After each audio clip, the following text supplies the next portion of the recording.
I lived in a quiet town in the Midwest, the kind of place where nothing ever really happens. That night, my house felt the same as always. Normal, familiar, safe. My wife and son were staying overnight at her sister's place.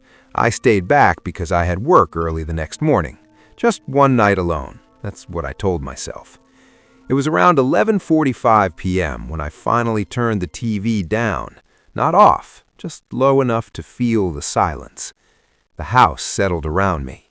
The soft hum of the refrigerator, the ticking clock on the wall, a car passing far away on the highway.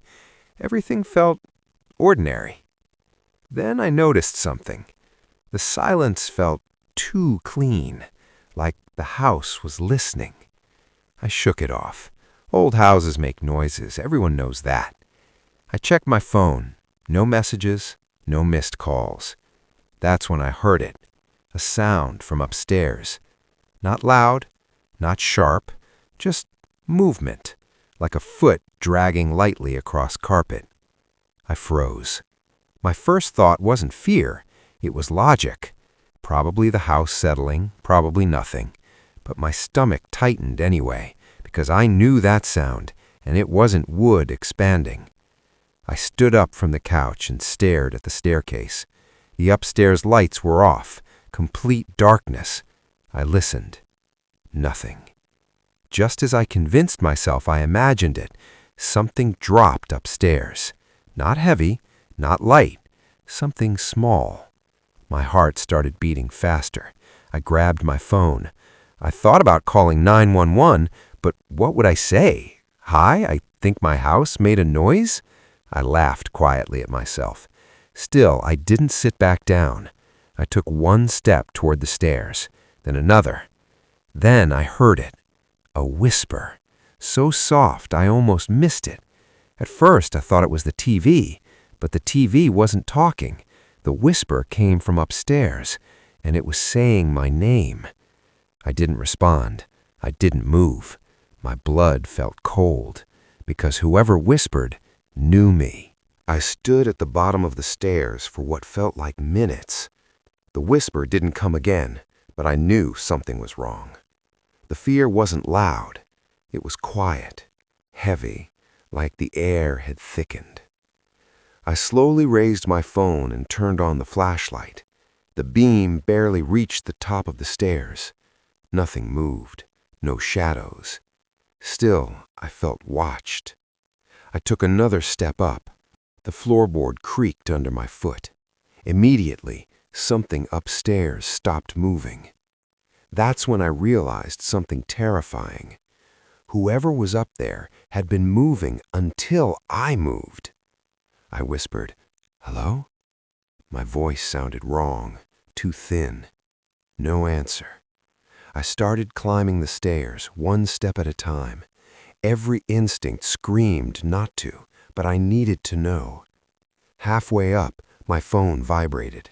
A notification, a message from my wife. "Hey, did you lock the back door?" My heart dropped. I typed back, "Yes, why?"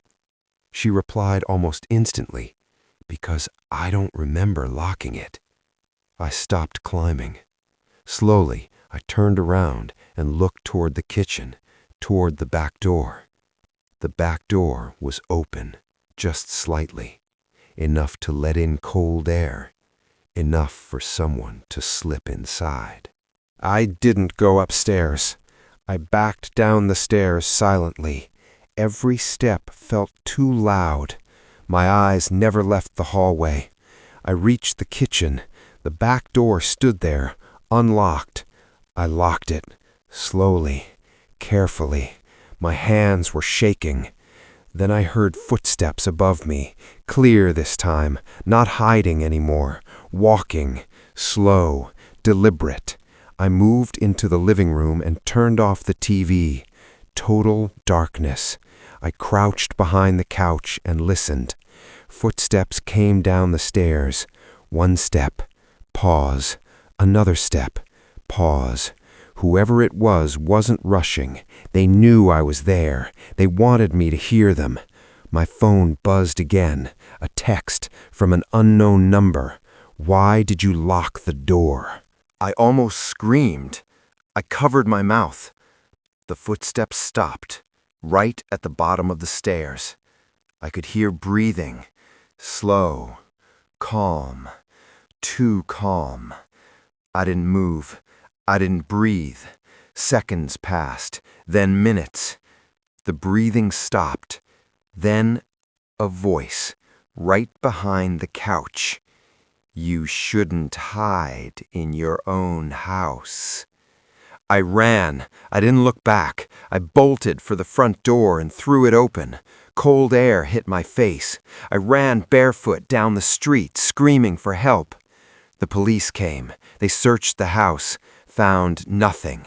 No forced entry, no fingerprints, nothing stolen. But before they left, one officer asked me something.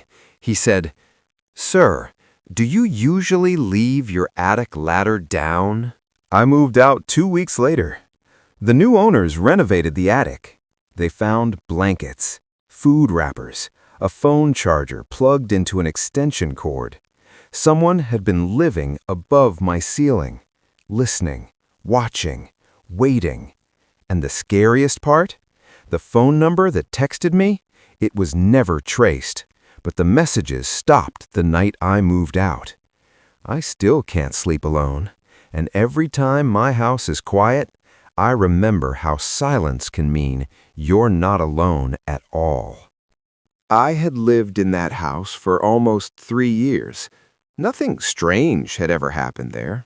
It wasn't old, it wasn't isolated, just a normal suburban home. That night, I was alone for the first time since moving in. My girlfriend had gone out of state for a work conference. 3 nights, just me and the house. I wasn't nervous, at least not at first. I ordered takeout, turned on a movie, and tried to enjoy the quiet. Around 10:30 p.m., I noticed something small. Every time I paused the movie, I heard a faint sound, a soft tap, like someone lightly knocking from inside the walls.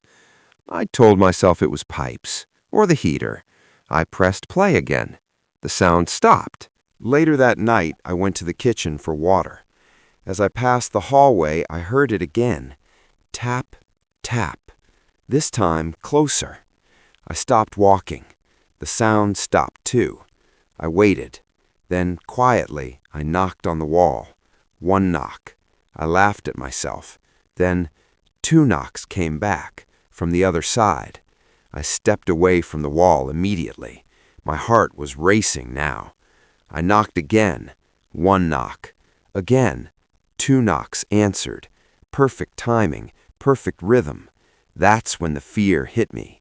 Pipes don't respond. I locked my bedroom door that night. I don't know why, I just did. Lying in bed, lights off, I stared at the ceiling. That's when I heard footsteps. Not heavy, bare feet, moving slowly down the hallway. They stopped outside my door. I held my breath. Then I heard something that made my skin crawl. Scratching, light, careful, like fingernails tracing the outline of my door. I grabbed my phone and texted my girlfriend, "Did you ever hear noises in this house?" She replied a minute later, "What kind of noises?" Before I could answer, a knock came from inside my bedroom closet. I didn't open the closet. I didn't move. The knocking continued. 3 slow knocks. Pause. 3 more. Then a voice spoke, low, calm, right behind the closet door. It said, "You hear me too, right?" I ran. I didn't grab anything. I unlocked the door and sprinted out of the house. I spent the night in my car, parked outside a gas station. The next morning, I called the police. They searched the house, found nothing, no break-in, no damage, no signs of anyone else. But before leaving, one officer asked me, "Do you know there's a crawl space connected to your closet?" I didn't. I watched as they pulled the panel open. Inside, they found blankets, empty water bottles, food wrappers. Someone had been living there, close enough to hear me breathe at night. I moved out the same week. The landlord later told me something I still think about. He said, "You weren't the first tenant to complain about noises." I don't knock on walls anymore, and when a house is quiet, I don't assume it's empty. I took the job because it was easy. A family down the street needed someone to house sit for a weekend. Feed the dog, water the plants, make sure nothing broke. They paid well. I had stayed in that house before. Nothing strange about it. 2 stories, nice neighborhood, no history. I moved in Friday evening alone. By 9 p.m., everything felt normal. I locked the doors, checked the windows, turned on the living room lights. Then I remembered something. They had security cameras. The camera monitor sat on the kitchen counter. 4 views: front door, backyard, living room, upstairs hallway. I wasn't watching because I was scared. I was bored. I flipped through the feeds while eating. Everything was empty, quiet. Around 11:20 p.m., I noticed something small. On the upstairs hallway camera, one door was open, the guest room. I was sure it had been closed earlier. I told myself maybe I forgot.